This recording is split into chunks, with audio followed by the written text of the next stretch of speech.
kontaan naa trop ndax nekk na loo xamante ne lii sax dañ ko waroon teel a def waaye xam nga li ñu naan lu jot rek yomb ba mu yombee def nañ ko waaye mu nekk nit koo xamante ne defar na daal ay nit am na ci interview boo xamante ne bii dafa defar ay nit ndax defar nit mooy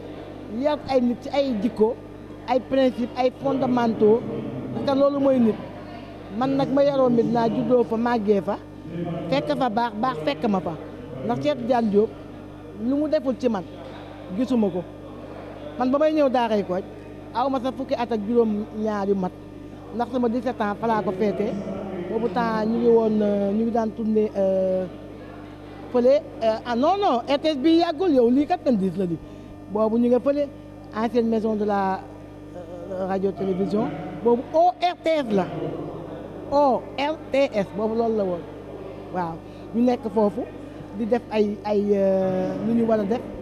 xam nga boobu temps théâtre lambul woon nii bariwul woon nii mais mu metti trop avec on a tourné avec les moyens moom lañ daan tourné xam nga fi mu nekk ni yow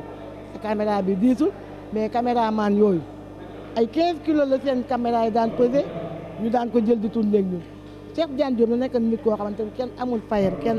képp koo xamante ni jaar nga Daaray Kocc amuloo fayam jàngal nañu jom fulla ak fayda fit lépp loo xamante ni say waajur defoon nañ ko ci yow rek dolliwaat la ko ndax nee nañ ku yokkul rek yaa waajur man nag maa ngi ci ginnaaw ay doomam rek waaw man moom maa ngi ci ginnaaw ay doomam parce que xam nañ may kan yëg nañ ma ndax nag man dama bokk ci famille bi ma ñëwee xam nga ci famille bi lañ ma ne fa ngay toog boolewuñ ma ci artistes yi kon xam nga loolu ku mu doyul leneen du la doy comprendre loolu ku mu doyul rek leneen du la doy man Daaray Kocc man doom laa fi li tax ma nekk fi doom Cheikh Tidiane Diop ci boppam nijaay la ci man ma juddoo Médina yoroo Médina ci kanamam kon man xam nga man maay Daaray Kocc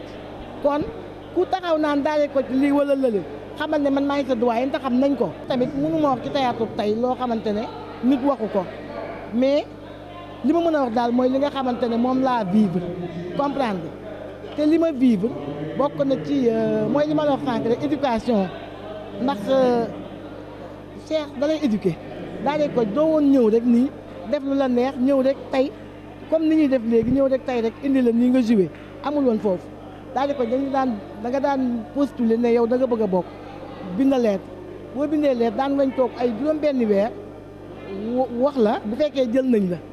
boobu temps fekk na comité des sages adultes yi xam nga ñëpp daal les vieux jël nañ décision réunion buñ la bindee lettre wan la ne jël nañ la nag bu boobaa nag ne la tel jour nga ñëw boo ñëwee di nga toog ay 1 an doo feeñ télé te xam nga léegi yooyu amatul léegi da ngay ñëw rek tey rek liñ naan ubbi tey jàng tey moo fi xew. war nañu woon xaar sax pour ñun ñu koy demandé nag loolu mooy dëgg ndax def na fi loo xam ne waxuma fii Dakar de mais Sénégal rek Afrique partout dans le monde osé na loo xamante ne ba mu koy osé en 1983 boobu kenn ñemew ko woon man daal li may ñaan daal ay doomam nañu continuer ay seen ay œuvre am na kaset yi loo ci xool maa ngi ci biir nga xam ne kii yàgg na fi waa li la yàlla dogal.